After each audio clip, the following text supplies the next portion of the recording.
Hello, and welcome to the DM's Book Club, a book club podcast where we talk about some Dungeons and Dragons and discuss how we might include it in our role-playing campaigns. Except we're not doing Dungeons and Dragons today. Welcome back to the Zoom room. The person that's sort of doing a little dance with me is Rob. Hello, Rob. How are you? Hello. All right, thank you. It's been some time, I think.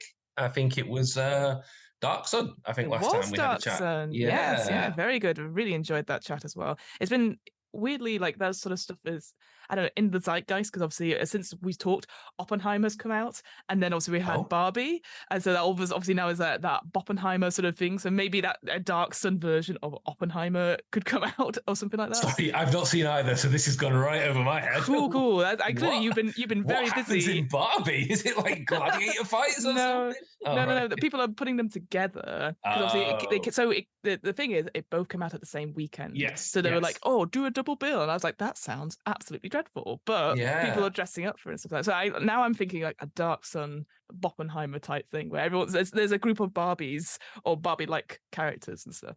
Anyway, enough of that.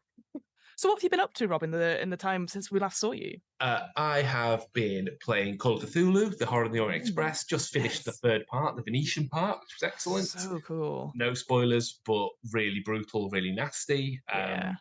Then we are going on some Cyberpunk, which I'm running next. I've been prepping that. And then after that, onto the fourth part of Saltmarsh, I think. So all good. Also trying to get a Warhammer 40,000 game off the ground, Imperium Maledictum, which is the new one. The new RPG, yeah. Yeah, and Vaults of Varn, a OSR weird game, very Numenera, very Dark Sun like kind of thing. Very odd, very Mobius artwork and stuff. But yeah, how about yourself? I've just been still running my horror Curse of Strahd campaign, where consequences are following the characters. And weirdly, it's one of those things where they did one thing and I was like, let's see where this goes. And, burning down a shop has led to the guards following them. They go out and they think they're safe, and then they go and do something big just outside of town, and people come back and go, those people that were in town, well, they seem to have left town. They're like, oh, well, a manhunt is happening. So it's just quite nice to be like, it's very easy for me as a DM going, oh, there's consequences. I'm like, oh, well, you've really hecked up, that sort of thing. You're like, well, this is bad for you. But also, I've been definitely deep into that sort of horror stuff. Obviously, I'm running Aliens just now for Girls Run These Worlds. I'm also doing Solemn Veil for Actual Play UK, which by the time this is out, it will be finished. It's been really fun. I love folk horror. Okay. So that's what it is. It's just like it's a weird little town in the southwest of England, and weird shit is going on, and it could be very supernatural, but it also, like, I've been reading the background to it of stuff, and there's like, there's cults, there's the Sector 5, which is all witch-like, and it's just really cool. And so I'm like, I see this being like an ongoing series, because it's the idea is when you have one shots in it, or scenarios in it, they're visitors, so you only ever see like a glimpse of stuff, so you can really explore different aspects of it. And that's like the Night Vale whole setup, isn't it? Where you have a setup and then people come and go kind of thing. Exactly. And so actually the recurring character is Solemn Veil, and then people Old Gods of Appalachia does exactly the same setup. Which has just come out as an RPG. Just come out, which, oh my God, I'm so excited. My Call of Cthulhu GM, she has picked it up, so I'm very excited to play that and practice my Appalachian accent, which, if you are from the Appalachians, please do not tune in. So there's lots of RPGs that are coming out just now that are in that guy's house, but we're not going to talk about any of them today. No. We're Rob, what are we talking about today? What is the topic of choice for this book club? We are talking about a quite recent release. It was a Kickstarter backing campaign, which I can't quite remember the timeline of, because it happened in the COVID time, so obviously everything blur. And I think it's out physically and been out for a while now. But we are talking about the Path of the Planebreaker setting from Monte Cook Games. So we've already covered Tolus from Monte Cook, and I think that's it so far. But I'm a bit of a Monte Cook fanboy and Monte Cook Games fanboy. This is not written by Monte Cook. No, the game, it's Bruce Cordell on this one, and it is, well, to talk about Zeitgeist, jump into the Planescape Zeitgeist. It's this kind of, let's do the best bit of D&D, which is the multi-planes, and here is a way of doing it. Here is not Sigil. Here is not the City of Doors, which great settings. I recommend anyone listening to the DM's Book Club probably knows that, because they're covering that in great detail. But it's a different way. How about you don't want Sigil? How about you want a different way to explore the planes? and want instead a dirty, huge comet that blasts through the Yes. plains and leaves a path, a literal trail wherever Mm. it goes for your players to hop onto. And it's similar sort of thing. If you're like, you like your Spelljammer, but Spelljammer is a little bit like sort of more glorious, I would say, compared to this. Obviously, there's like the Rock of Brawl, which is their sort of like asteroid, which doesn't move, with all sorts of like lovely stuff on that. This is something different. This is so, so cool. This idea of a moon, in quotation marks, just Yes. breaking through the barriers of every single plane it goes through.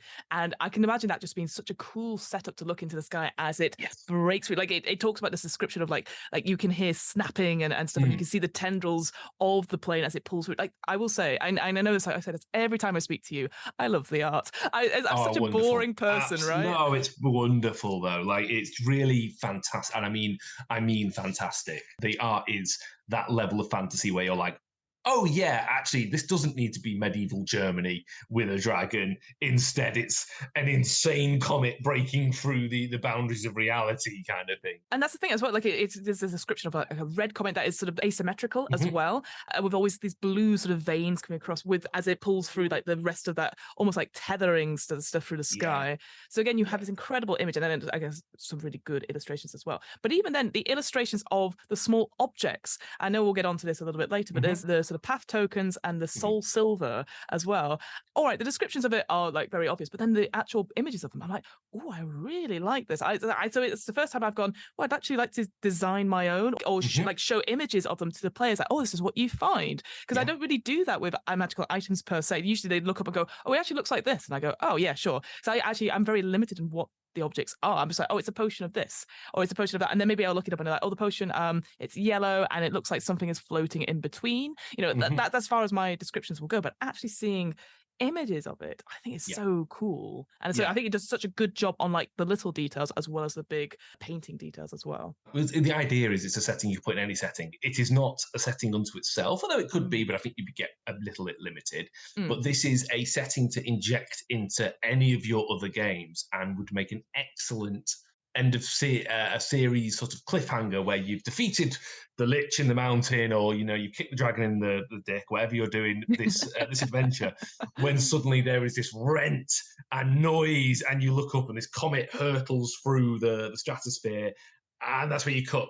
And then the Yeah. next series, the next season, however you structure your game, Mm. is you being, because what happens is it comes in and it hovers above wherever you are. So let's say you're in the Forgotten Realms, Yeah. you're all hanging out on the Sword Coast, you've done your thing, you're in your tavern. This comet has come in, and it's like that bit in Independence Day where it comes Yes. over and then stops, and everyone's like, oh, Oh, what do we do? And stuff's raining down from it. So I don't know if yes. people are playing Tears of the Kingdom at the moment. Mm. You've got bits of rocks falling off The that, debris. Yeah. You're like, oh. including very small little coins, Mhm. which we'll mention in a bit. Then after a few days, it's hours. It really is up to you. It will go again. There'll be the blaring of trumpets, and this thing will off it goes. But while it's up there, you can get to it. You can fly Mm. to it, or you might just get sucked up into it because it's not that high off the ground, and gravity's a thing even in the magical realms, and you might get scooped up either onto it, or as we were saying, because it hops realm to realm, it leaves what's called the path, which is Mm. this very weird idea that basically, imagine a great trail that leads round around the plane. Imagine if you drew a map of the plains and then just scribbled all over it and went, that's the path. And this path can be joined by path tokens, which we will talk about in a second. These are Mm. the items that Fiona, you were just Yeah, sort of, describing. Yeah. or you can get onto it through different ways. Mechanically, mages can find themselves on it. Just to clarify for the listeners at home, we've read the Cypher System version of this. This came out Yes. with a Cypher System version and a 5e version. Yes. The content of the books is 95% the same. It's just the mechanics are written out differently. And this is something that Monty Cook does as well. Like we talked about it with Tolus as well. That is also a 5e and a Cypher system as well. Yeah, and as we said, so the setting itself you can use in each set. And I would say like this idea easily can transpose to any setting you are playing. So if you're doing Pathfinder, I'd Yeah. even say like Starfinder, all the Yeah. finders. Yeah, 100%. And I think you're right. It is a way, not necessarily, it doesn't have to be sci-fi, because I think that sometimes people go, oh, is it a sci-fi thing into my fantasy? No, at all. I think it's something that you can easily put into as just a way to go into another system, perhaps. Like maybe you're going, Yeah. okay, we're going to go to the Planebreaker for a couple of sessions, and then you're going to drop down into a different plane, and that's a cyberpunk one, like you say, or you're back into your Orient Express Cthulhu game. So I think it could be a really cool way to connect different systems if you wanted to. If it might be a lot of work for the players and yourself to be like, all right, transpose your characters into different things. Yeah. But I think it's just a cool way to just connect things over, really. Absolutely, particularly if you're using a system that's more generic, like the Cypher system, where it is very easy to transpose. In fact, they had a game, The Strange, where that was part of the game. You would go to different recursions, and this is, you can tell, again, Bruce Cordell did a lot of work on this. You see, with Monster Games, you can see the threads and how things are coalescing together in terms of what they want to do, and plane hopping is a big thing. And this is just almost that distillation of it, imagine a setting that never stops. You never stop plane hopping. We'll talk about the path tokens, because if you want to get on the path, you see this thing going, you're an adventurer and you're like, I want to get on that. So the best way to get on it is to get on the path that follows it and race your way to it, because there's it's like a massive conveyor belt when you get on the path. If you get on it, you are going to hurtle through the realms at a rate that there's in fact a table that you roll on to see what realm you're looking at that moment. And then the next few steps you roll again, because you are going to be going, oh, look, there's Dark Sun. Look, there's Al-Qadim. Look, there's Dragonlance. You're literally racing through them in a fully abstract way. It's like that bit in 2001. Yes, exactly that. Until you actually get on the Planebreaker itself. So we'll just talk about the path very quickly. Now, these little magic items you were talking about are mostly coins, basically raining down from this Planebreaker, or maybe hidden in a magician's hoard. You can find in this world path tokens, which are very nicely shaped little coins, which are completely different. But when you're holding them, you know there's something up about them. They're very, what are they called in Harry Potter? The thing you touch. Porkies. Porkies kind of thing. That kind of Porkies, as in the 1980s rude college film. I'm good. Hang on, let me double check, because otherwise this is going to be Porky. I think so. Harry Potter. Fine if you get it right. She's right. No, I'm checking. Portkey. So port and key. I said, not Porky. Well, there you go. Port keys. Port keys. Yeah. So these are path tokens. Similar things. They are magic coins, effectively, that if you concentrate on and wish ever so hard, they'll actually bring you up onto the path. So they are the teleporters, effectively, that get you up there. And they're great, as you say, because they can be introduced so easily into any other campaign. It could be that you don't see the Planebreaker. It could be that you defeat the dragon, you defeat the lich, and in their trove of magic, this whole denomination of coins that you're like, oh, this isn't a gold piece or a platinum piece or a silver piece. And holding it, you realize, detect magic. This is magic, and I wonder what it does. And then you get this sense of, oh, it's a traveling portal kind of thing. So these are fun. Even if you don't want the Planebreaker itself, you want that as a surprise, say, these are a fun way to get your players onto it. And as you were saying, there's illustrations of them because they're all just different. I think these would be fun as props if you got them 3D printed. You could 3D print nice little coins, or just find fun coins from, the shops that sell dragons with crystals. You can probably find like a medallion that you can clip off the chain. Yeah, the little plasticky sort of thing, and then paint it up a little bit. Yes, exactly. And then hand them over to the players. And these are their ways in and out of this new reality of the Planebreaker. I also want to say, there's a great image of the path itself. It's on page 11 in the book, and it's beautifully described as well. It's almost like an invisible path, but as you touch it, it is very much like water that you don't sink through, and so it has little puddles and stuff like that. And then, like you said, there's this undertow current. You feel sort of this movement to go, so you can either go with the flow or you could resist it and all that sort of thing. And as you said, if you look down at any moment, the stuff will shift beneath you as you're walking. And again, I'm not a particularly visual person. I will describe stuff, but I can already see it. I would love to have this particular image. I got really good at going, oh, here's an image to describe what the scene is like as I sort of go through it. And I know that's each to their own, obviously, but I was like, I love this idea. This the way I can easily describe what the water feels like as your boots going into it. And it seems so much cooler than what I thought was just I don't know what I thought of. I didn't know if it's all the way up in space, but it actually is only realistically 300 miles off the ground. It's not ridiculous. But with the stars, it is very close to the space you are in. And you can hop off. It could be incredibly dangerous. You could just jump off at any point, or you can, use the tokens to get off the path as well. If you go, hey, that looks cool, let's stop here. It'd be like a train that you can get off. And for people on the plane, when that happens, it says they just walk into focus effectively, as if they've just come round the corner. And I really like that. You don't just pop into existence. There's just that moment of, oh, I didn't see them. Like that, those people that when you're driving and you don't quite see them and then you see them later and you're like, oh yeah, they were there. I should probably not have hit them. Mirror signal maneuver, yeah. yeah. They just come round a corner also. So no one's just popping in and out of existence. Even when you use the path token to leave the path, what you see is a bit of the path actually comes down and scoops you up. What someone else would see is you going through a doorway, or say you're in the desert, a bit of sand blows over you and you've gone, kind of thing. It's so that cool. Kind of, there's a reality to it and an unreality, because people who have these tokens are going to be jumping on and off. And once you visited a plane, you can get there. It's like dropping a waypoint. So rather than randomly going, you can go, great, I've been to the Sword Coast and I jumped onto this path and it happened to have gone through Sigil recently. Now I can leap between Sigil and the Sword Coast because I can walk the path there. And it will take, it's like hyperspace in Star Wars. Don't think about it too much. Yeah. but the physics of these worlds never always break. Don't worry about it, yeah. Yeah, and once you know it, it works. Once you have the path in your head. And that's it. So it's a nice little literal on-ramp to the Planebreaker. You could fly directly to it, or you can just get one of these tokens and take you there, kind of thing. And that's your menu screen for your adventure from then on. You're on the path and you decide. You could even have a little animation of your adventurers walking on the path, and then you click which realm you want to go on to, kind of thing. Oh yeah, I love that. That's really, really cool. So you're minding your own business.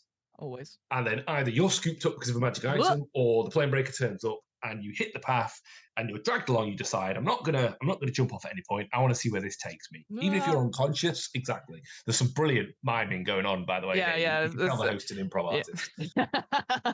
If you just sit down on it, if you're unconscious because you got hit by an orc just before you got on it, you're going to get dragged along because it's like a big conveyor belt, and eventually you are going to be dropped onto the Planebreaker itself. And Fiona, do you want me to describe it, or do you want to describe I'll quickly give it this idea of like the place itself on the Planebreaker. There's a place called the Sea of Uncertainty, which instantly you're like, I'm uncertain about this place.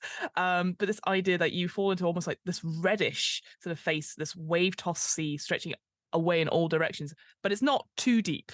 That's the thing, because I was like, oh no, you're going to drown. There are obviously some bits of it that are deeper because they have these things called whirlpools, which I will say the language it uses to describe certain things, like obviously the path, Planebreaker, obviously Timeborn, and whirlpool. Like it's little things which I'm like, I like that, and I think there's clearly been a lot of care that's gone into how do we describe these things and give them like cool sounding names that describe it in one word. So I love that sort of thing. Whirlpool's a great example. It's a whirlpool that sends you to a different world. Exactly. Brilliant. That's it. Great. Okay, you'll remember that now. A word pool.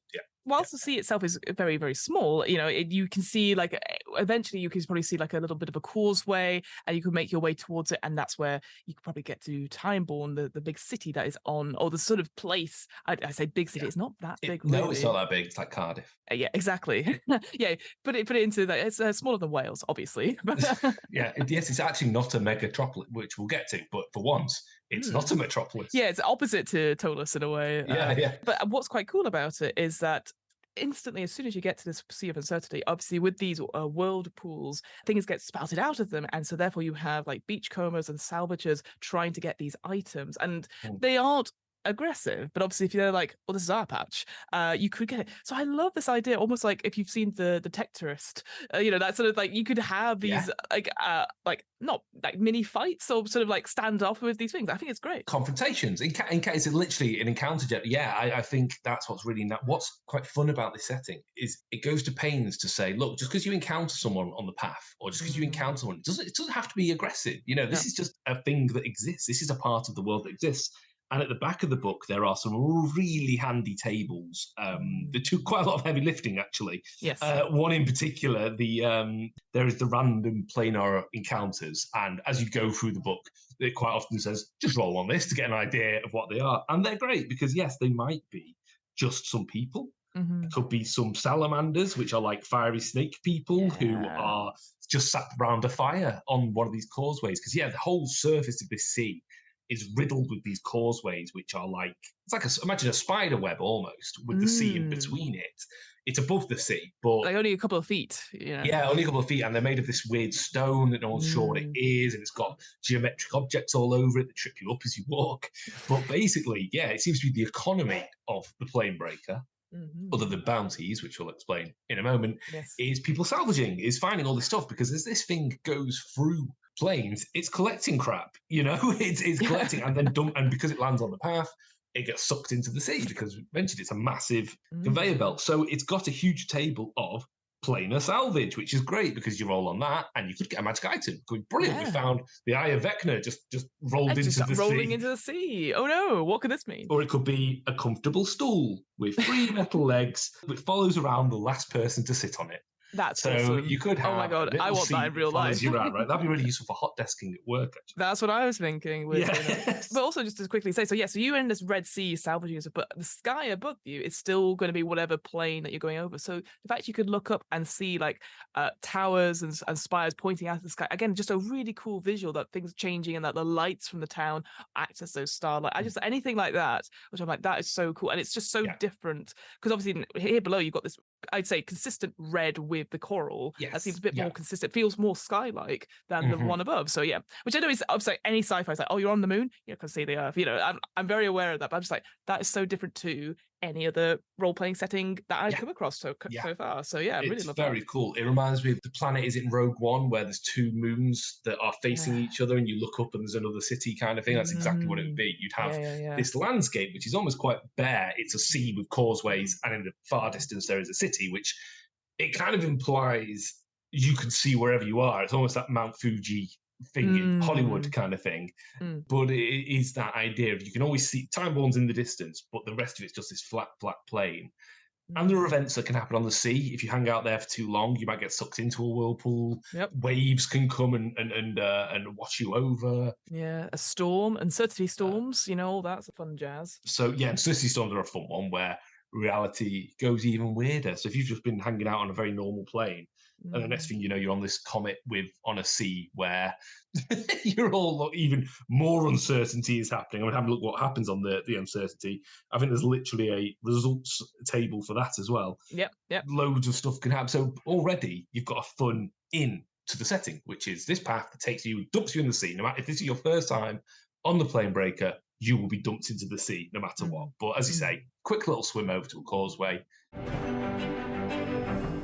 And then you can make your way to Time-Born itself, which is the major settlement on the Planebreaker. Again, so a cracking image of it as well, because it feels like a settlement with a huge big wall around it with a gate, no gate, just it's sort of been broken per se.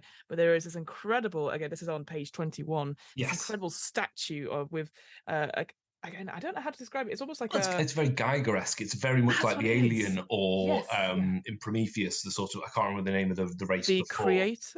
It's very that. It's very, look at this human, and I'm bunny earsing, you can't see. Look at this human style statue. I mean, it's got extra limbs, but it's very much a progenitor style statue of like, this is old. Very insectoid as well. Yeah, sorry. Go for it. Yeah, to go back to what you said about the gate, what I love about the gate is it's wrecked. There's a hole in the wall, and they can't repair it. Any attempt to repair, it just falls apart. Yeah. So I like that. Then it's like, no, this is the way in. Damn it, like, and so then you get to this little settlement of Time-Born where it is described as almost like a place where refugees can come. Anyone from the universe can come. There's a market. There are places to stay and stuff. A lot of the places, a lot of the architecture is vacant but this is the cool thing that again, it's a little bit further on. I wish it was kind of a little bit first because I think it's really interesting. This idea that any buildings here that are in really bad repair, because obviously they some of them are, they're on this plane, if it's in really bad repair and they're not being claimed, after a certain number of years they disappear, and then a new one will appear exactly in the right space. So there would be Yeah. spaces around and be like, oh, there's a new building. There's a new building. There's always Yeah. places for your group to like take shelter in and like claim as your own if you want to have a guild or a Yeah. HQ there. But I just thought that was, again, this idea that not only is the Planebreaker itself going into different planes, but that unexplainedly buildings are appearing that just Yeah. it's like they have to be here. They were always meant to be here, and then they're like, we're tired of this building. Let's just it's gone. Yeah. So I just thought that was really cool because then you could have that again as another story hook. A random building just appeared in this meadow on our plane, and it turns out it's from the Planebreaker, and you have to, and that's another sort of hook into that. It's really good. Yeah, the whole city is not big, and it's sort of described as quite derelict. I think it's something like Mm, there's 3 buildings for every person, or you know what I mean. Like it's not a metropolis. It is no. a sort of abandoned, but not fully abandoned. So yes, you can just shack up in a place, and chances are it's empty. Might not be. So check it out. Might not be. The buildings coming in and out, I love as an example Mm. because it reminds me of, weirdly enough, the afterlife in Coco, the Disney film, Oh where yes, of once course. someone is forgotten for their last time, they disappear forever. And that could be Yes. like the buildings that people go, oh, Yes. you know, if you're on Sigil and you're like, I'm sure there was a warehouse around here. Turns out that's on the in Timeborn and it's still there. Once the last person forgets about that warehouse, that's when it then disappears from Timeborn as well, kind of thing. That's so cool. Yes, yes, yes. I love that idea. But yeah, everything's pulled across. So yes, that's again another one where that's a way in. Maybe you find this weird inn, as you say. You know, you've done your adventure, you found the inn, and the next time you wake up, actually the inn's on the Planebreaker, and you're like, what's going Uh-oh. on? Yeah, Yeah, what? because it describes that as people warily come out and go, "What? Where am Yeah, I?" And you're like, what's "Well, happened? welcome to the moon." Yeah, yeah, exactly. So you've got this whole thing, and it's a city of transients. It's a city of people. There's very few. It's probably what, half a dozen fixed locations, maybe a couple more. Yep. But it's very much people come and go, and it's expected. It's not Yes. that you're not going to have the, oh, you're a stranger around here. No. In fact, the opposite is going to be, yeah, you're a stranger around here. Don't worry about it. Thank God. Yeah, we're tired of that sort of stuff. But yeah, and it's I feel like I know we'll go into detail a little bit about this, but each of these sort of places it talks about, there's something interesting about each of them. Obviously, you've got 2 sort of taverns, so to speak. One is like the normal one, the one that everyone thinks is quite safe, and then you have something called the Pink, which is like that is a seedy nightclub in my head, but but Yeah. it's just a really cool way there across from something called the World Sweat Market. Again, a really cool name for it. Yes. You know, you have the Sisterhood of Sages, you've got the Library Mhm. of Worlds, just a lot of stuff that are really interesting. But it's Yeah. like it's not overwhelming because, like you No. said, it's people come and go. This is just enough infrastructure to keep this place going. You know, Yes. enough. It's not going to go. We're going to expand into the sea of uncertainty. You know, it's not going No, to do that. no, and I think what's really good is they baked into it a guild who are there to help you. The Interpreters Guild who go, Yes. we've got a lot of people coming here, a lot of people from all the different planes. We need a welcoming committee. We need people who are there. And it literally says, if you walk in for the first time, they'll spot you. They'll go, you have not been here before. Who are you? Yeah, who are you? I'm going to come over and talk to you. And they speak many languages. If they Yes. can't, I think they've got a potion they can take. I can't remember exactly what it's A called. potion, or they can call someone else from slightly up from Yes. the guild that can come in and do like more difficult ciphers, perhaps, or Yes. be a way to communicate with people. Yeah. Ironically, I can't pronounce it. Elucidation, elucidation potion, an Elucidation potion. elucidation potion. Yeah, so they can take that and go, right, okay, you're from Afas. Okay, let Mm, me point you to the Afas correspondent, and it's yes. pretty cool because then, as an in for the GM, you've got this. All right, you don't know what you're doing. Here's a very helpful person who comes up and tells you. They can get you Mm, set up. They can go, yes, go yes. to this cantina, which is big and huge and respectable, or go to this one, less so. And in fact, so less so, we're not allowed in. Yeah, I know. It's And so great. A little bit of flavor on that. Yeah, no interpreters are like put on the door, and there's bouncers around the Pink. It's great. I think yeah, what it reminds me of, less so, I guess, because it's not exactly so, because they're very helpful. But I just like the idea that it is very much. If you've ever seen the Hitchhiker's Guide to the Galaxy, the film, mhm, the Vogon sort of like queue to get in, and the administration. I can imagine the administration is like quite big because people maybe are arriving yes, all the time, but they're actually quite helpful. yeah, So I just like that. I just like that they're all surrounded by stuff that, like, you know, and it's like, yep, here's all the stuff you need. Oh, very much like if you've ever seen the Good Place. good place, yeah, Yeah, so where it's like everything is all right. yeah, You know, yeah. so You get it's all right. I realise that 20 minutes ago, you were in Waterdeep, Yeah. and now you're here. It's fine. We'll set you up. Here's a house. Yeah, here's a like here you place go. that Here's a you can house. Go stay. sit in there. Yeah. Here's a lovely cantina with a very friendly patron and stuff. It's Yeah. quite nice. There's a lot of what I like about this. I don't know. Maybe you can answer more Yeah. than me. Sure. Old school D&D and old school fantasy. Mm. Everyone was a dick. Right, everyone was trying to get out, trying to get money out of you. Everyone was going to ready to backstab you. It's a very 80s, 90s feel of you would go to a tavern and you'd get ripped off and then stabbed and then dumped in a hallway. This feels very positive, feels very It friendly does. and genuine. You could go here and just chill out. If you want to, you could be like, do you know what? I don't want to fight any more dragons. I'm just going to go salvage and live on Timeborn for the end of days, or join the Sisterhood, the Sisterhood of Sages, which is actually completely gender neutral. It's purely the title of it. It's great. Yeah, I'm really pleased about that. Yeah, you could just go and hang out there if you want to, or go and sit in the Library of Worlds. Imagine a library collected all the worlds, all the different planes. It feels very much like if like, there's that thing, I don't know how true it is, but like the British Library always has a copy of every single book that's ever been published. Yeah, all the ISBN. Once you get an ISBN number, you are put in the Library of Congress, and there's another one as well where, I think a lot of them are scanned. I don't think they have literally a copy of it. I just imagine there is a copy of like 50 Shades of Grey somewhere in the British Library. That's what I was like. Yeah, someone's got that. Don't touch it. Don't touch a library used copy of 50 Shades of Grey. One thing I found interesting was each of the locations, so the path, the sea, Timeborn, and the Planebreaker itself, has a little box out at the beginning which says traits of this, because there are certain things that are true. So, for example, in Timeborn, no one ages, or they do, but incredibly slowly. No one gives birth. There's no children. It's almost like in stasis. You heal at a better rate. Various things like that. Now, one of the things is called an anti-divine influence, because actually this is not hostile to celestials and demons. It's just they don't act at their best there. But then a lot of the NPCs are then demonic and celestial. Yeah, and I found that quite interesting. Was that an oversight, do you think?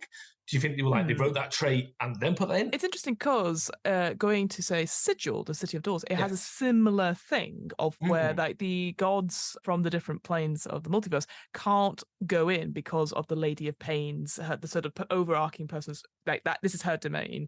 Everything is completely neutral here. So proxies, I do believe, are allowed in. So maybe it is a way. So it's for them, for Sigil, so you can have those factions, those sort of guilds and stuff like that, which are would pay service to various deities through their proxies and through worshippers, etc. So I assume it's a similar thing, but I agree. It's interesting how it's gone, instead of saying a deity or it is definitely devil-like influences and angelic. Like it would make that thing. I think the thing for me, just to go back a little bit, that sort of stopped me. So I completely think, you don't age as much, or healing all the way around. But there was a line that said, if someone is pregnant as they come here, they stay pregnant. And I don't know about you, that sounds dreadful. I think I would have a conversation. That's the only one I was a bit like, I get it, because obviously if no one's giving birth, they're not giving birth at all. I think I would try and talk to my players about that a little bit, because I do, again, the likelihood of any one of my players going, I am playing a pregnant character. I mean, you could do whatever you want, right? But it did feel a bit weird. I was going to say, if you've got to there, you've probably had quite a few conversations already, right? Because absolutely. Dungeon diving. Yeah, I don't know. It feels very pointed. It's like, well, you're going to be pregnant for a long time if you're here. Yeah. I don't know. I think it was just very odd as a standing out thing. And it just made me feel like this clearly has been written by a man. that was my instant sort of feeling going. Because I think it's just trying to explain too much. It's like we don't talk about the physics of how you get to, it happens. I feel like, I don't know what I'd do. I don't know if I would do like a death standing thing, like the baby's on your back, like a Norman Reeses, I don't know. It was just something I was like, I feel too complicated, so I would just ignore that. And if a question comes up, I'll be like, I'm not going to answer it. We're going to talk out of the game because it sounds like a difficult question to answer. I would agree. I think it's something that I've never thought about, obviously. Right. Well, yeah. Then you start thinking, well, does that mean everyone's sterile? Like, can you have sex and not? And then it starts all getting like, but I've never. I want to punch an orc. Like, so exactly. It gets to a point where you're like, oh no, the infrastructure of this does not Yeah, so I wouldn't worry about it. That's something that I don't think would have ever come anyway, but it is No, I weird. know. It's a weird line that I was like, because I know someone, if I was giving this as a primer, because this is the thing, I think obviously most of this information, some of it you would have to keep back a little bit, because obviously Yes. there's a little bit, but the first bit, I'm like, oh, there's some really good bits. But if someone's picked that line up, I'm like, oh, I'm going to have to answer some really awkward questions about Yeah.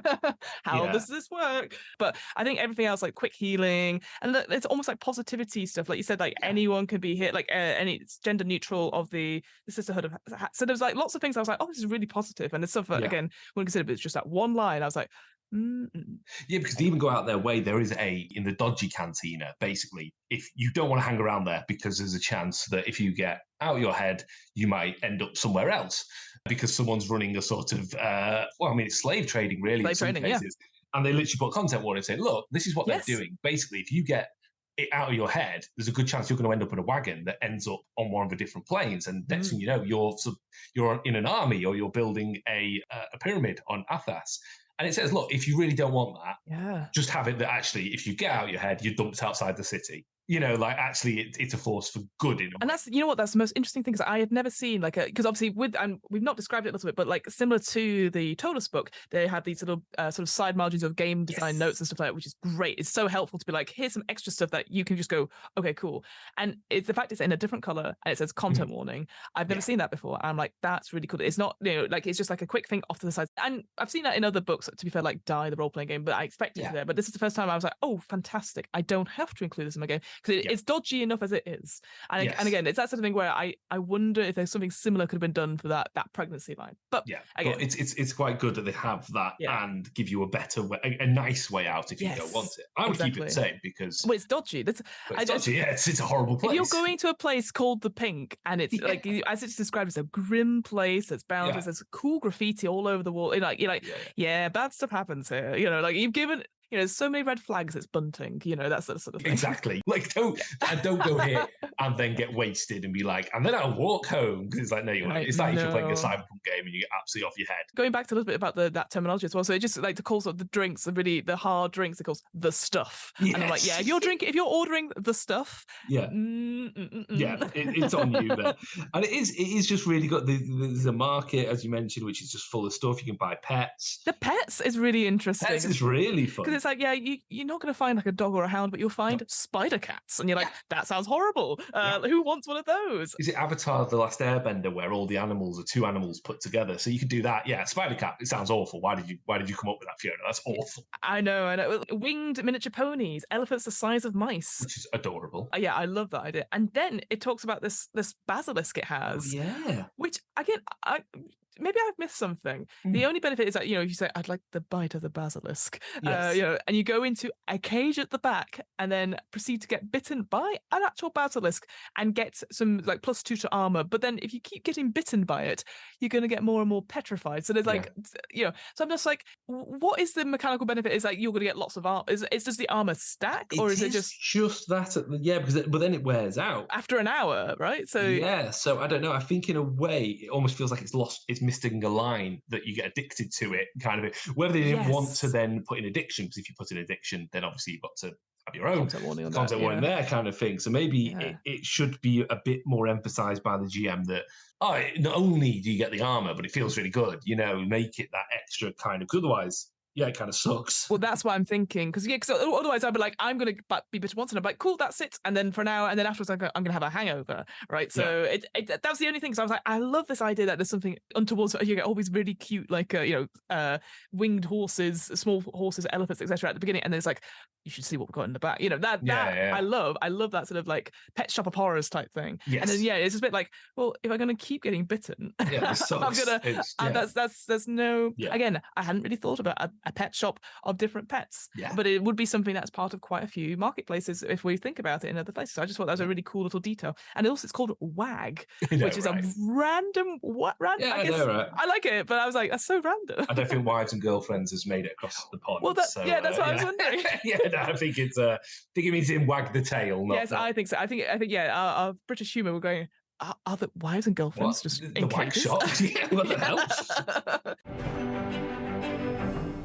there's a bit to explore. It's not, I mentioned, it's not huge actually. You Mm. would be able, it'd be one of those cities that you take a weekend break to, and then you realise you've done it in an afternoon, like Brussels or Yeah. something, and you're Yeah, like, yeah, all right, okay, we've done it all now. Other than spending a lot of time in the library, except what we haven't talked about is who's in charge, who runs this, oh, who runs the world, and yes. it is a girl, maybe. Yeah, I don't I think was it gonna ask, I was actually. gonna wait.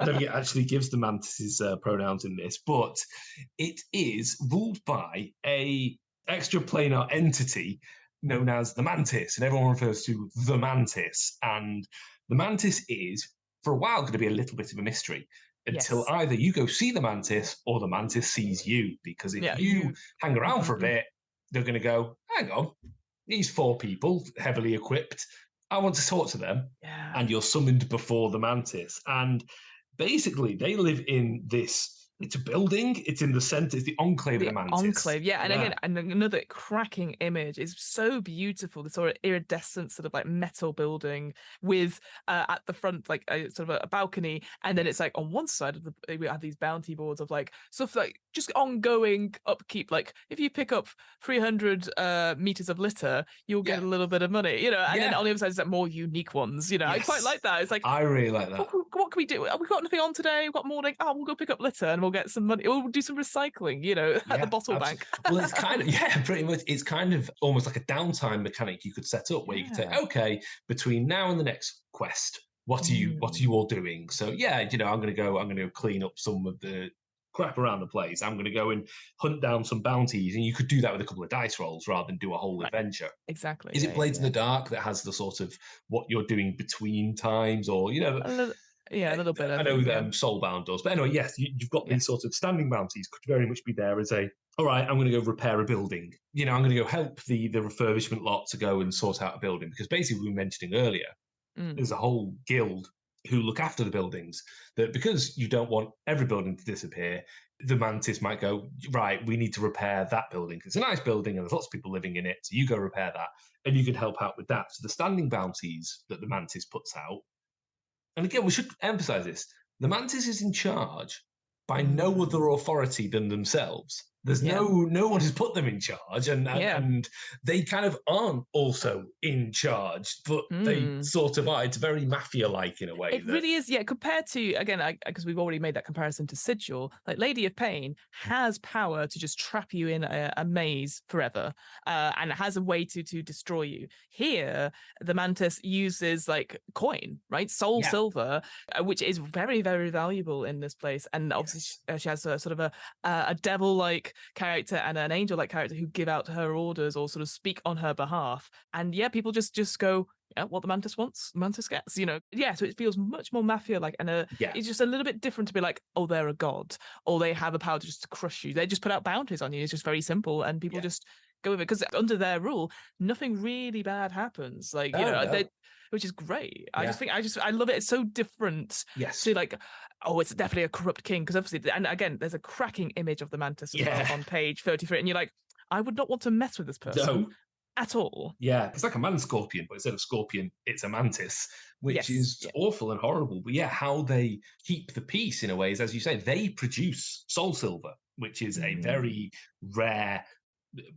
I suppose it is a coin, isn't it? But it's basically it's a bit of the mantis's life force. They just Yes. produce it. It doesn't explain how, thankfully. It doesn't go into the Thank biology. God. Yeah, that's another content warning right Yeah, there. yeah, but they produce it, and it's really valuable. Or if you collect 1,000 pieces of it, you get a wish effectively. So you can see why, if you're like, yeah, if I work for this person for a long time, I will go by their rules because this person, this entity has the ability to grant me a wish. It will take some time and you could probably speed run it a bit. But if you wanted just to collect litter for, for 1,000 years, 20 years. You're like, aha. you can get your wish at the end of it. So yes, they're in charge, but there's no standing army, there's no police force. Yeah. Yeah. There's no But police. the Yeah. moment you commit a crime, the mantis is going to put a bounty on your head. So people will go, wow, they're worth soul silver. Because Yeah. we have the standing bounties, and then they Mm. have, as you mentioned on the other side, the unique bounty. Mm. Yeah, and these are your quest hooks. These are the mantis wants something, and they can be literally, yeah, there's a criminal running around, time born, cut the head off, bring it to me, and I'll give you some soul silver. To Mm. extra planar quests of I need a bacon sandwich from a particular vendor in Sigil. So off you go. Go to Sigil, get me that bacon sandwich and bring it back. And some of these are completely inexplicable. Like the Yes. mantis wants something, no one knows why, but there's a reward.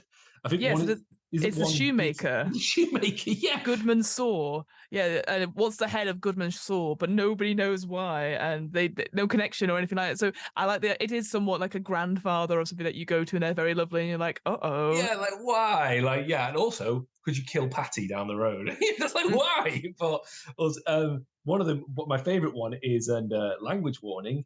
Bring the mantis, the head of Kanzan Tal, someone who once passed through Timeborn and was heard calling her, by which they mean the mantis, a miserable shit drizzle and worse. Which sounds like you insulted me, you're dead. It's almost like having a mad Roman emperor in charge.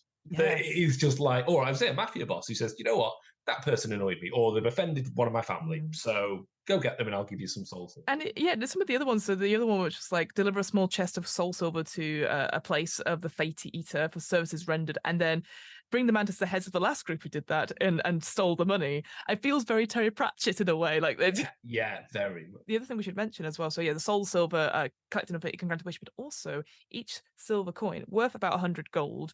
Currency in Planebreaker is also like 1 gold is 1 gold no matter where it comes from, give or take. It also has healing properties. So I can imagine if you have enough on you, you're like, oh, someone's, you're in battle, someone's hurt, and you're like, don't have any healing potions. We're going to spend this coin and do whatever you need to do to be like, I assume it's later on it's defined in a bit more detail, but I like that idea. Is like it's spending money, right? You could spend 5 coins and they'll be back up to full hit points, but you can't. Those coins, the soul goes and it just goes, metal. Yeah. Yes, it's mechanically explained later under ciphers and artifacts. That's which, as I say, there's a cipher rule set and there's a 5e. So I'm not going to tell you what the 5e is because I don't know. But it's like you get in some points. But yeah, it's an economy that, and I've talked about this actually, but it's an economy that kind of works. Like it makes sense. You go, oh yeah, actually, I will do these unique bounties. I say, for a GM, they're brilliant because they are your next adventure. If you really wanted to, they can just literally go, okay, there's a bounty here that takes your notice. It's got a great reward. Off you go. I keep saying Cyberpunk because it's on my mind because I'm prepping for it at the moment, but it is the job board. You go, boop, I'll take that one because you do take it and that's yours. And then I think you've got a certain amount of time to deliver it. I think it's 10 days. 10 days. So you don't want to be like, go kill Vecna or something like that. Yeah. Because otherwise, if you don't complete it, then suddenly a new bounty appears and it's your bounty. Yes, that's quite funny. Yeah, if you fuck up, it's going to get you. But as I say, also, it could just be you meet the mantis because they notice you and they come in. And there is very much that Godfather moment where they say, I'll read it to you. I won't do it in the Corleone accent. Maybe I will actually. So imagine a female Don Corleone. Yeah, all right. Like a day may come. No, I can't. When the curse that pursues this moon from before time's inception catches us, immediately that's cool. There's a curse on the moon. Okay. Yeah. And that happens, something big is going to happen. I'm not going to read it word for word. And the mantis is going to need allies. And at that point, I'm going to ask you to perform a quest. It's very much that day may never come, but I will ask you for that favor. The day of the day of the Planebreaker breaking through to reality. Exactly. Yeah. So you've got that moment, that Corleone moment where I think that's very cool. I love that idea. You can stay here. I'll give you a house here. You can live on Timeborn. You will never age. You can heal here. But one day this thing may come, and you're like, okay, because there is secrets of the Planebreaker. There's a very obvious one, which is basically there are 2 huge doors in the center of the city that open occasionally and close occasionally, and the mantis is like, don't go down there. And if anyone remembers the CITV program Trapdoor, you immediately get the theme to Trapdoor in your head. Googling that. Wonderful. Don't go down there. And the mantis is like, don't go down there. If you go down there, that's an instant bounty on your head. Yes, I know. Come on, you're in an adventuring party. Those doors open. You go, there's something cool down there. There must be something there. Well, yeah, because it feels very much the way it describes it. It's like we don't know when it's going to open or when it's going to shut. Yeah. But it feels very much like London Bridge. That sort of thing. Everyone's waiting. And they're in the ground as well. It's not like up straight. They're in the horizontal, and then they open. And then between 2 to 8 days, they might shut at any point. And then the whole of the residents will come and take watch because in case anything comes out, they'll have to take guard of it. And so again, you have all the stuff in Timeborn on the top of it. But then easy enough, you've got got something underneath. You've got a Yeah, got a dungeon, dungeon. Yeah. which you can generate yourselves. It's so good. So this is GM warning that if you're going to be playing on Planebreaker, maybe stop listening for a bit, because basically what's down there is completely unknown. It's not said in the book what it is at all. It's very loosey goosey. So it's up to you as a GM what's down there. What is the mantis hiding? What are they scared of? That's up to you. Doesn't matter. There's something down there because there are some secrets as mentioned, but it doesn't tie into them. You think, now this is the secret, but actually it doesn't, because the secrets are, you kind of pick one of what the Planebreaker is. Yes. Is it a huge treasure? Is in the center of the Planebreaker a massive treasure? And that's what all these tunnels lead to, and that's what the mantis is guarding. It's their nest egg.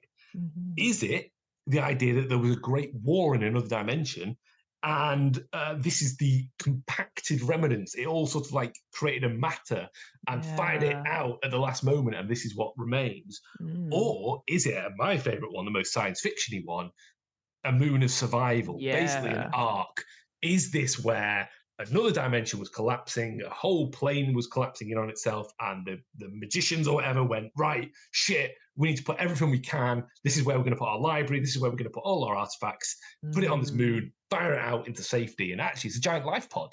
This is a moon that is fired across the dimensions just to survive. And one day it will stop and it will settle and it will begin again. And maybe it's being pursued by the things that wanted all these things dead originally. And is the mantis in charge? Are they just the last survivor of the apocalypse? That's up to you. And it literally just gives these as a, here are the secrets, up to you. And what's down there, up to you. You know. And I love the fact that, because sometimes you have like, what are the secrets? And it gives you like 12 different explanations. I like they're 3 and they're different, and you can just pick them to suit your needs. Yeah, I really love this. Yeah, the word a divine lifeboat. I was like, ooh, Yes. what does that mean? You know, and I wanted to just quickly mention, with the gates and going underneath the Planebreaker as well. Obviously, you got the corridors and how, you know, you generate them, and encounters, as we sort of talked about.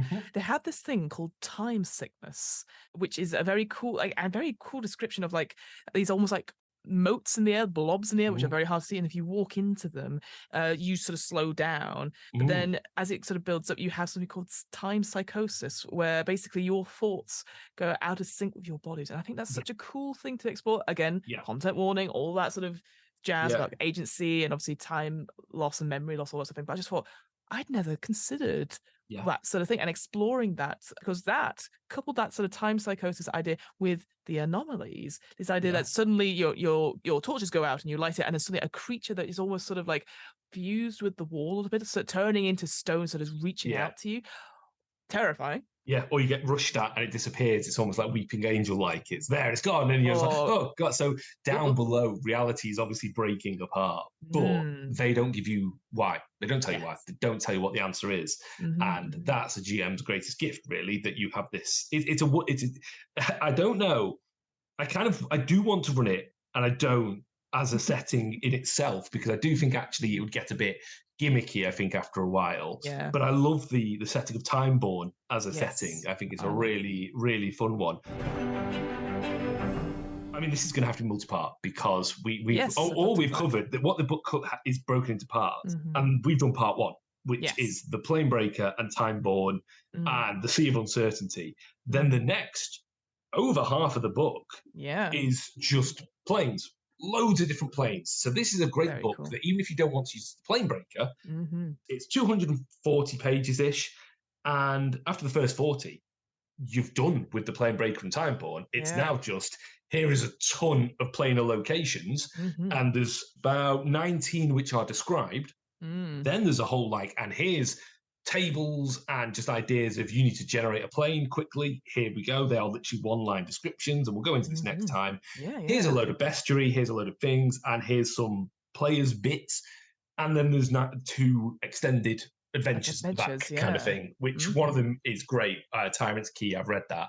That is the classic, here's a multi-part key that you need to explore, and what would you know, it's across 5 different dimensions, and what, it's very fetch quest, let's go put the key together, because what you're actually trying to find, we'll explore the Tyrant's Key next time, I think, because that in itself is a play. I'd love to do it, because I'm very much like, there's the Van Richten's Guide to Gravenloft, which is obviously the horror book, and it explores these domains of dread, and he outlines quite a few of them, and then it does, like you said, the additional ones, so like a couple of paragraphs, and you're like, These ones are really interesting as well. So yeah, basically, I'm completely agreeing with you. Like the idea of the Planebreaker itself, it's a very cool sort of like, here's a hub where we can start and stuff. And then over time, when you go to all these other sort of planar locations, maybe building up this Mm. mantis Mm. story. Because another thing is that you can go and ask them for favors as well. And then very Yes. Godfather like. So you could build up there's something about them, and it's up to your players. But do you play along with this? Is there Hmm. something worse? I'm a very big fan of political intrigue in Right. games and having that structure. And I think this is perfect for that Yeah. because you're like,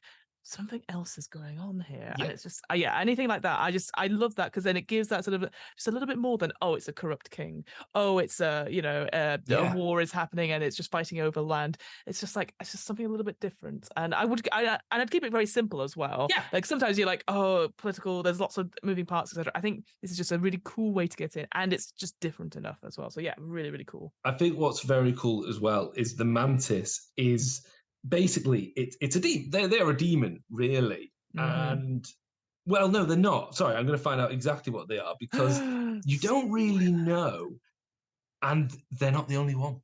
That's the other Yeah. thing. Yes, they're the only one on Timeborn, but what if Mm. another one of their race turned up and was like, "Oh, you've done your job now. Well done. You've gone for the lifeboat idea."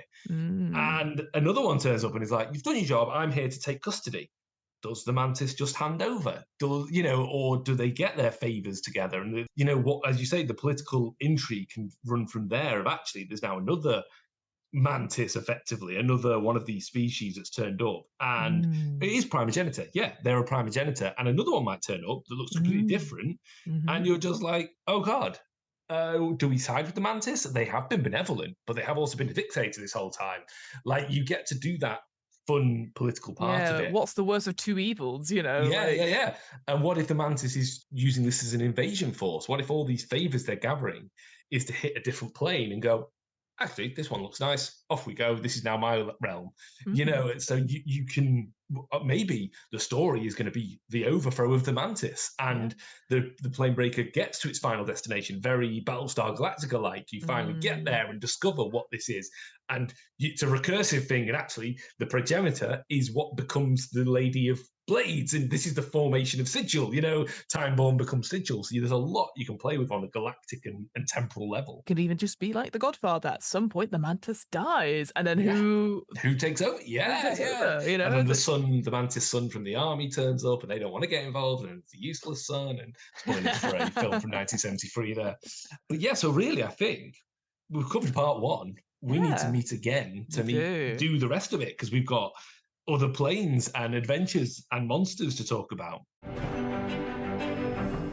Well, thank you so much, Rob, for introducing us because I know we spoke about it a long time ago. You sent me a quick Mm. start for this. When the campaign was running, yeah, and then Yeah. life. And then life happened, unfortunately. But yeah, so thank you so much. I'm just going to end as we always do with you because I appreciate you're not a social media person per se. But is there any No. recommendations you will have? Any book you're reading, any TV show that you'd like? That I've been enjoying this. Yes, I've been reading a lot. I've got my reading back on. I've just finished a book called The Mighty Goddess, World Myths by Sally Clayton Mm. and Prince by Sophie Herxheimer. And basically, it is the how goddesses are presented in world mythology. So Oh, it'll be cool. Artemis in Greek mythology, Sedna from Inuit mythology, the garden goddess of Sudan, all that, all with beautiful prints as well, Nice. paper cut prints. So it's very Oh, lovely. interesting. And it's basically all the different aspects, the lover, the warrior, the crone, all that. That's Oh, well worth a read. That's great yeah. for if you want to come with a primogenitor. That's a good source book for that. Yeah, that sounds really cool. Other than that, I've been watching Kim's Convenience, which is just funny, Great. I love it. and The Yeah. Traitors New Zealand. Very But yeah. So different from your world myth stuff. But yeah, I yeah, love Kim's Convenience. It's such a yeah. It's wholesome show. lovely. It's very Mhm. nice. And that, I think, are my recommendations in Great. terms of. I feel like I should have more. I forget to have a No, no, list of no. these. But When you yeah, recommend so many things, sometimes people are like, "Oh, there's too many things." So I think yeah, there's a great. What I will say is that I actually took your recommendation of last time, and I've read Silence of the yes, Girls now. So I've really enjoyed that book good, actually, and I've gone on to Women of Troy. So right. yeah, so I was like, oh, that's actually good because I will admit I'm not too much into my myths and history other than Mhm. the stuff in it. So it actually was quite a nice thing. Yeah, but I was very glad that you gave me the tip off of like, there's a lot of A lot sexual of sexual harassment, violence. yeah, and all that Yeah, sort a of thing. lot of it. But yeah, so each to their own manage. But I'm going to second that recommendation from last time because Good. now I've actually read it. So that's good. Good. Yeah. Great. Well, thank you so much, Rob. Yeah, we'll have you back to do part 2 or as many parts as we need to do this. Yeah. Yeah, it's nice to cover stuff that isn't necessarily in in like an official D&D book or Yeah. can be used as a setting, just because, let's face it, Wizards of the Coast aren't necessarily the best at this sort of thing as well. There are other people, and we want to support other Yes. third-party content as well that can Absolutely. gives an idea of that using the 5th edition or Cypher system or any systems as well. So all good stuff. I guess with that all out of the way, we should just say goodbye. So bye. Bye bye. Bye bye.